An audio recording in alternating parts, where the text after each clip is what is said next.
Vous êtes nombreux devant vos postes téléviseurs, madame, messieurs, chers téléspectateurs de la BTV. Merci de choisir la BTV pour vous informer. Il sont exactement 19h passées de 45 minutes, heure de Bujumbura.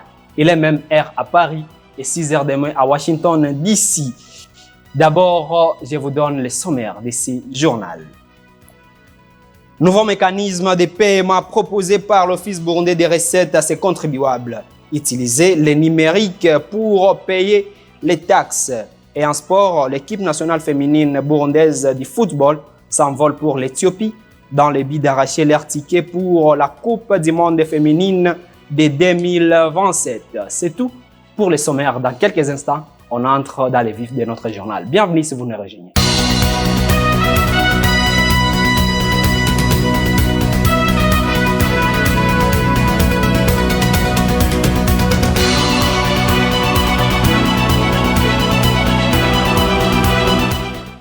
Bienvenue. Des actes de bienveillance à seulement 2 jours de la rentrée scolaire. Un pont érigé dans l'intérêt des élèves de l'Ecofo Caritas Global School afin que ces élèves puissent bien arriver à leur école. Toutefois, la construction d'une digue est très importante pour éviter tout débordement de la rivière Rusizi. Ce sont les propos du directeur et préfet des études de la dite école. Le reportage de Raphaël Nyandou. Alors que la nouvelle année scolaire compte 2 jours seulement après son début, l'école Ecofo Caritas Global, située dans la zone Gatumba, commune Mtimbuzi, a construit un pont pour aider les élèves à rejoindre l'école sans aucun inconvénient. Chimirimana Nestor, préfet des études de cette école, nous a informé que l'année dernière, ils ont déménagé à cause des inondations. Ils sont venus déménager à cette école, mais ils ont découvert qu'il y avait un problème d'eau et ils ont ensuite obtenu l'idée de commencer à construire le pont qui aide les élèves à passer et à se rendre à l'école sans des obstacles. Cependant, le préfet des études de Chimilman Nestor a déclaré qu'ils ont différents défis liés à l'absence d'une partie de la cour de la récréation. Lorsque les élèves sont à récréation, ils doivent donc se rendre dans un autre endroit pour trouver un terrain de jeu. Il a demandé au gouvernement de les aider à construire une digue sur la rivière Lusizi pour réduire la vitesse des inondations qui se produisent habituellement afin qu'ils puissent retourner dans les anciennes écoles. De nombreuses écoles de la zone Gatumba sont souvent touchées par des inondations, ce qui empêche les écoles de dispenser un enseignement correctement et entraîne un manque de bons résultats pour les élèves. Le Conseil national de communication CNC s'est réuni en assemblée plénière de 10 jours et à l'ordre du jour figurait également l'analyse des fautes professionnelles commises par les médias. Suivant ces propos, Vestine Naïmana est la présidente de du Conseil national de la communication. La réunion en assemblée plénière ordinaire du Conseil national de la communication qui se tient à partir de ce mardi et pour 2 jours va se pencher en plus des dossiers internes au CNC sur les points suivants. Lecture et validation du procès verbal de la réunion en assemblée plénière du CNC tenue le 10 août 2023. Analyse des fautes professionnelles commises par les médias au premier trimestre 2023-2024. État d'avancement de la mise en œuvre du plan stratégique triennal du CNC 2023 et 2025. Note sur la radio dénommée Indundi Culture. Note sur les médias en ligne reconnus mais qui ne sont plus fonctionnels. Et enfin, note sur les journaux qui ne font plus de dépôt légal de leurs exemplaires au CNC. Le Conseil national de la communication rappelle que le professionnalisme dans le traitement des informations doit être le souci majeur de tous les médias et l'on ne se lassera de le dire tant que de faussaires de nouvelles qui utilisent la toile pour mentir et désorienter la population continueront à s'activer. Notre mission et combat de tous les jours est de conduire les médias vers esprit patriotique à travers le respect de la loi, dans le traitement des informations crédibles et bénéfiques au public, afin de bâtir un Burundi dépollué d'infox et de messages qui font l'apologie de la haine. Plus personne n'obtiendra des permissions de tenir une conférence ou tout autre événement au pays gratuitement et pourtant l'événement soit payant. C'est l'annonce de Martin Iteretse. Il est ministre de l'Intérieur, du Développement communautaire et de la Sécurité publique. C'est le reportage de Arlette Mugisha. Après l'annulation de la conférence Connect Africa qui a été organisée par Apôtre Mignonne Kabila, le ministre de l'Intérieur et du Développement communautaire et de la Sécurité publique, Martin Iteretse, a annoncé la raison de l'annulation de cette conférence. Nivyo hariho urushengero rwari rwasavye byo no kwita nk'ikorane mpuzamakungu ico bise conférence internationale barasaba uruhusha. Il y avait une église qui avait demandé la permission de tenir une conférence internationale et après que nous leur avons donné la permission, ils ont commencé à demander de l'argent pour un dîner de garant. Mais son dîner de garant seulement, il n'était pas inclus dans la lettre d'autorisation. Et nous avons vu qu'il profitait de l'autorisation que nous leur avons donnée pour demander de l'argent à la population.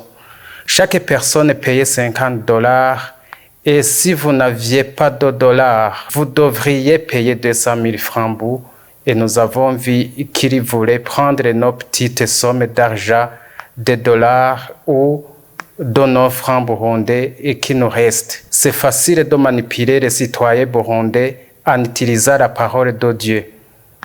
Je sais qu'ils sont capables de vendre tous les biens parce qu'ils croient en Dieu. Uwo mushikiranganji akavuga ko ata muntu numwe bazigera bemerera ko akora igikorane hano mu gihugu cy'u Burundi habanje gutozwa amafaranga. Uno musi rero babo bagira ibikorane mpuzamakungu bya. Alors, aujourd'hui, que ce soit les conférences internationales et que ce soit les conférences nationales et les conférences des églises, aucune personne n'obtiendra la permission de faire la conférence en demandant de l'argent.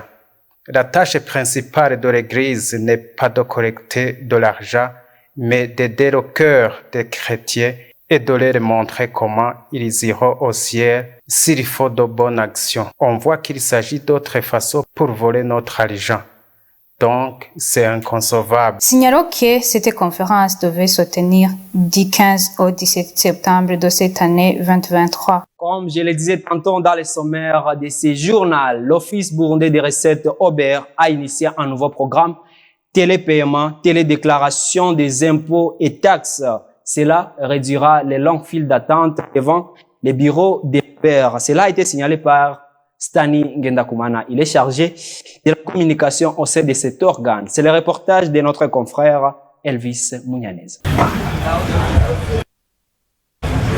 De longues files d'attente devant le bureau de l'Office burundais des recettes vont diminuer grâce au nouveau programme télédéclaration, télépaiement des impôts et taxes initié à l'OBR, comme l'explique Stani Ngendakumana, le chargé de la communication. Ces contribuables-là qui sont nombreux à faire la queue devant les bureaux de l'OBR à la recherche des quittances, c'est une question très préoccupante à l'Office burundais des recettes et elle est à l'origine, si vous voulez, de ce nouveau projet initié par l'Office burundais des recettes qui est relatif à la télédéclaration et au télépaiement des impôts et des taxes. C'est un projet, si vous voulez, vous pouvez le vérifier même ici chez vous au niveau de BTV, et qui consiste au fait que tous les contribuables puissent payer, déclarer électroniquement et payer électroniquement les impôts et les taxes. Nous avons fait largement de communication là-dessus et nous invitons tous les contribuables concernés à rejoindre ce programme. Donc il s'agit d'un programme qui délivre à la fois les quittances électroniquement. Donc c'est une innovation. Malheureusement, ce programme n'est pas encore généralisé. C'est un nouveau programme qui n'est pas encore généralisé jusqu'aux petits paysans, aux petits contribuables qui va payer les frais, donc attestation de scolarité ou redevances, différentes redevances. Mais ça concerne en premier lieu les grandes et moyennes entreprises, moyens contribuables et les administrations organisées ou les sociétés telles que, je le disais, votre organisation, votre structure ici. Il interpelle à tous les contribuables à utiliser le mode de paiement électronique pour éradiquer ce phénomène. Il y a un programme que les contribuables donc, utilisent difficilement. Il s'agit du paiement via l'Umicash. Il suffit d'aller dans les services offerts par l'Umicash. Vous verrez là où c'est mentionné, payez vos factures et vous payez directement si vous avez de l'argent dans votre téléphone. Et puis, on vous fait un numéro code secret pour vous que vous amenez quelque part au bureau. Donc, au lieu d'aller à la banque et faire la queue à la banque et revenir à l'office bondé des recettes, vous pouvez payer avec l'Umicash n'importe quoi. Et puis, vous venez avec le numéro et on vous fait le service. C'est vite fait. Signalons qu'à l'heure où la BTV s'est rendue à l'EBR, on y a trouvé de longs files d'attente. À présent, les sports, elles viennent de prendre leur vol. Direction l'Éthiopie, c'est pour disputer des matchs éliminatoires afin de se qualifier pour la Coupe du Monde féminine de 2027. Et aussi en Europe, Paris Saint-Germain affronte Dortmund de Borussia pour ce soir. Les détails avec Gilles Boris Ingabire. L'équipe nationale féminine Inamba Murugamba vient de prendre le vol en destination de l'Éthiopie où elles vont disputer les deux matchs éliminatoires pour la Coupe du Monde 2027. Le Burundi va croiser le fer avec l'Éthiopie en date du 22 et 26 septembre 2023. Le joueur international burundais Hussein Shaban a pris l'avion hier vers Libye où il va signer un contrat d'un an avec l'équipe de Hard Town Sports Club. Chabalala était sous contrat avec AS Kigali du Rwanda Premier League. Julian Nagelsmann, l'ancien entraîneur de RB Leipzig et Bayern München de Bundesliga en Allemagne, d'après les informations des journaux sportifs dans ce pays, pourrait être le nouveau sélectionneur des Mannschaft en remplaçant Hansi Flick qui a été nommé pour ce poste en 2021. Alors qu'il reste seulement 9 mois pour que l'UEFA Euro 2024 débute. Pour rappel, cette rencontre, vous avez la possibilité de la suivre sur BTV Paris Dortmund ce soir. Et à l'international, pour finir, madame, messieurs, le Pérou sous les chocs après l'accident qui a fait la mort de plusieurs et l'origine inconnue fait rage et fait des dégâts en Côte d'Ivoire. Les accidents d'autocars sont fréquents au Pérou. Dans la nuit de dimanche à lundi, une nouvelle catastrophe a coûté la vie à au moins 24 personnes, dont des enfants, ont annoncé les autorités. Le véhicule s'est abîmé dans un ravin dans la région andine de Huancavelica, dans le sud du pays. Un premier bilan de la police avait fait état de 20 morts et 35 blessés. Puis, un nouveau communiqué du ministère de la Santé, un peu plus tard dans la matinée, a annoncé que 24 personnes sont mortes, dont des enfants. L'accident s'est produit dans la nuit de dimanche à lundi vers 2h lorsque l'autocar transportant plus de 50 personnes et devant relier Huanta d'Alayanchucho à Huanchayo dans la région de Jujin a quitté la route et est tombé dans un ravin de plus de 20 mètres en contrebasse. Le 13 août, un autre accident dans la même région avait fait 13 morts et 5 blessés graves. Les accidents de la route sont fréquents au Pérou en raison notamment des excès de vitesse et du mauvais entretien des routes, la plupart simulant dans un relief montagneux. L'Organisation mondiale de la santé estime à 4414